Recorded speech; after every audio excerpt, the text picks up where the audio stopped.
started with a stupid video. I was at my desk at Novatech, staring at spreadsheets until my eyes blurred.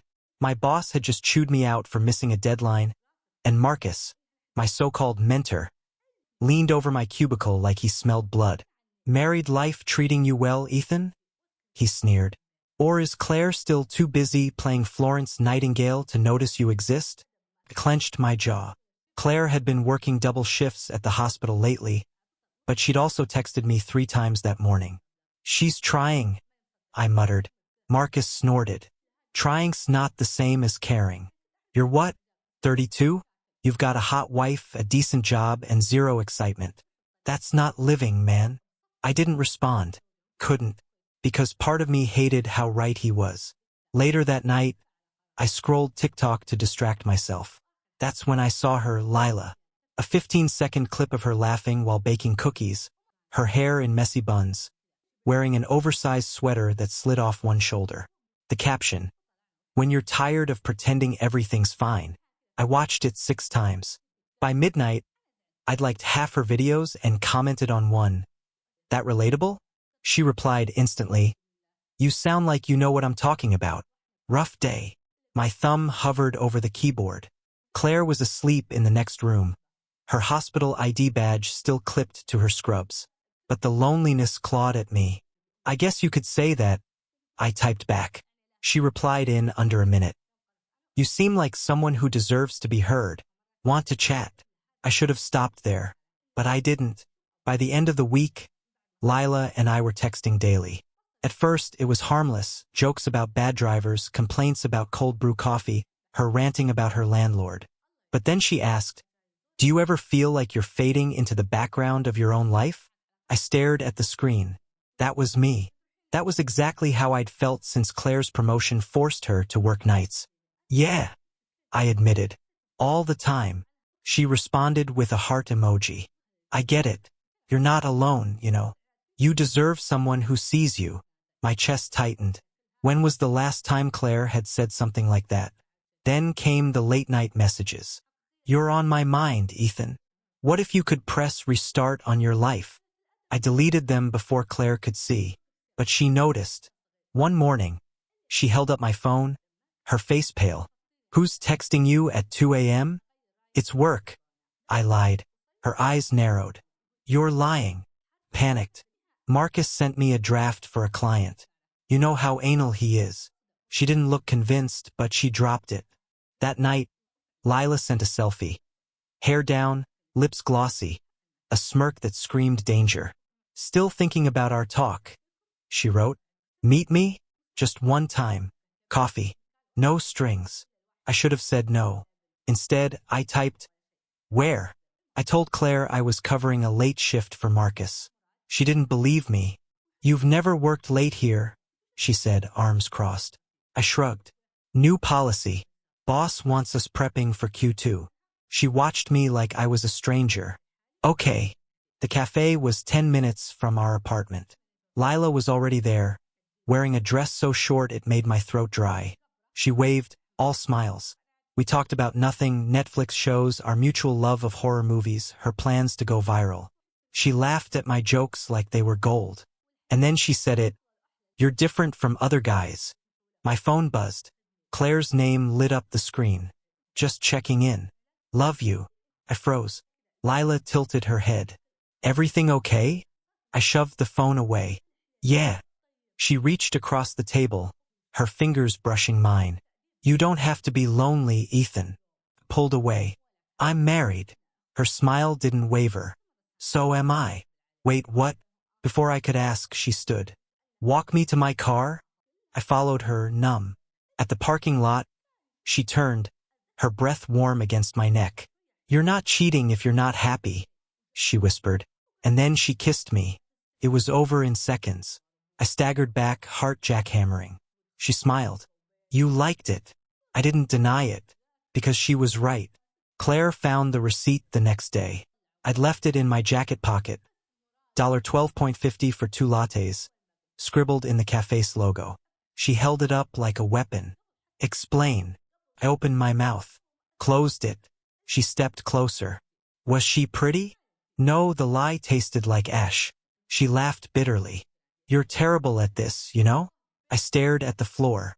Who is she? She demanded. I didn't answer. She grabbed my phone, swiped to messages. I lunged for it, but she dodged me. A minute later, her face went white. Yours or hers? She whispered. It was Lila's last message. Love you. Claire flung the phone at the wall. It shattered. I reached for her. Claire. She slapped me. The sound echoed like a gunshot. I trusted you, she hissed. I trusted you. I couldn't speak. She packed a suitcase that night. As she walked out, Marcus texted, told you she'd never understand. Now you're free. Free? No. I'd never felt more trapped. Lila didn't care that Claire left me. She texted the next morning, so, what's next? I stared at the screen. What do you mean? Let's be real. You're not getting her back. So why not enjoy the freedom? I wanted to punch my phone. But then she sent a screenshot. Claire's Facebook post. Sometimes walking away is the only way to protect yourself. Lila's message. She's already moving on. Why aren't you? I snapped. You knew this would happen. You knew too. You just didn't care. I threw my phone. Jordan showed up an hour later holding a beer. She's filing for divorce. I blinked. How do you know? He sighed. She told Dr. Patel. You didn't think I'd keep quiet forever, did you? I sank onto the couch. You knew about Lila? For months. I just didn't want to ruin your life. I laughed. A hollow, broken sound.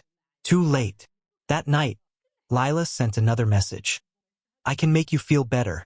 Just say the word. I blocked her. Too late. The damage was done. The HR email arrived at 8:03 a.m. Ethan, please report to the executive office immediately. We've received allegations of financial misconduct. I stared at the screen, my coffee going cold. Financial misconduct? Marcus grinned from his desk, sipping his overpriced latte like he hadn't just stabbed me in the back. I should have seen it coming. By noon, I was sitting across from HR Director Sarah Cho, her face colder than winter. An anonymous source sent us screenshots of fabricated expense reports under your name. Trips to Vegas, luxury dinners, falsified invoices. She slid a folder toward me. Care to explain? I flipped through the documents. They looked real until I noticed the dates. All from nights I was home with Claire. The receipts? Hotels in Portland, where I'd never set foot. This is fake, I said, my voice shaking. Someone's setting me up. Sarah didn't blink. We'll investigate. In the meantime, you're suspended pending review. I stormed out of the meeting, fists clenched. Marcus was gone, his desk cleared. Lila's profile was gone too. Her TikTok, Instagram, Twitter all deleted. Claire called that night. You're suspended? They think I stole money. I snapped. Marcus framed me. A pause. I believe you. Her words hit me like a gut punch. After everything, she still... Then she added quietly, I found something else. Marcus messaged me years ago, tried to ask me out. I said no. He called me cold and said I'd regret it. My blood ran cold. He's been doing this for years. He's a predator, she said. And you played right into his game. I wanted to punch my fist through the wall. The next morning, Novatech issued a press release. Ethan Carter has been terminated pending further investigation. I texted Claire, I'm sorry. I'll fix this. She replied, it's too late for apologies. Marcus sent one last message. Welcome to the real world, man. The ones who play dirty win. Claire didn't wait for the company to act. She filed a lawsuit against Marcus for defamation and harassment. Within a week, Novatech reopened the investigation. I got a call from Sarah Cho. We traced the anonymous email. It came from Marcus's personal account. I exhaled hard. Can you prove it? We have logs, she said. He's gone. I dropped my phone, stunned. Meanwhile, Lila's past began unraveling. A Reddit thread exposed her. This influencer scammed dozens of men into sending her money, then ghosted them. Screenshots of her DMs flooded Twitter. Claire messaged me. She's not even original. Just a copycat. I didn't reply. At the courthouse, I watched Claire face Marcus. He smirked until the judge ordered him held without bail for harassment and fraud. As guards cuffed him, he spat. You think you won? You're still just a pawn. Claire stood tall. No, I'm the queen now. Later, she told me, I don't want you back, but I want our son to know his father isn't a monster. I swallowed the lump in my throat. I'll prove I'm not. Marcus's last smirk haunted me. You think you won? He was wrong. Claire had. I took a job at a hardware store. $12 per hour, lifting boxes, fixing broken shelves. Claire let me visit our son every Sunday. He didn't call me Dad at first. Just the man. I hated it, but I showed up. Every week. Claire started seeing a therapist again, Dr. Patel. They worked on rebuilding trust. One day, she texted, had lunch with a coworker, just friends. But it felt good to talk to someone who doesn't expect anything. I didn't reply, couldn't. Marcus was in jail. Lila vanished. I sent Claire a letter. Dear Claire, I know I don't deserve forgiveness, but I want you to know. I'm learning. I see now that love isn't about owning someone. It's about respecting their space, their choices, their pain. Thank you for not letting me become the worst version of myself. Love, Ethan. She never replied. But a month later, she let our son call me Dad. It wasn't a miracle. It was progress. Lila reappeared in Salem. I saw her at the grocery store. Same smile, same manipulative glint. I followed her to her car. Why are you here? She turned, unbothered. Why not? I gripped the cart handle. Stay away from Claire. She laughed. You think this is about her? Before I could ask, my phone buzzed. Claire. Marcus's trial revealed something. He said he was working for someone else. What do you mean? He said he was just a pawn. Someone paid him to ruin you. A chill crawled up my spine. That night, an envelope slid under Claire's door. Inside, a printed photo of our son. A note. You think you're safe? Think again. Claire called me, trembling. Ethan? Who else is out there? I didn't know, but I intended to find out. The truth came out like a bomb. Lila's mother, Catherine, was the architect. A Reddit post from a former friend exposed her. Her ex-husband cheated on her. She raised Lila to destroy men. Said they were all the same. Claire sued both women. Lila fled the state. Catherine was arrested for conspiracy. At the courthouse, Claire stood tall, holding our son's hand. The judge granted her full custody. I watched from the back. Later, she said, I don't hate you anymore, Ethan. It wasn't forgiveness, but it was closure.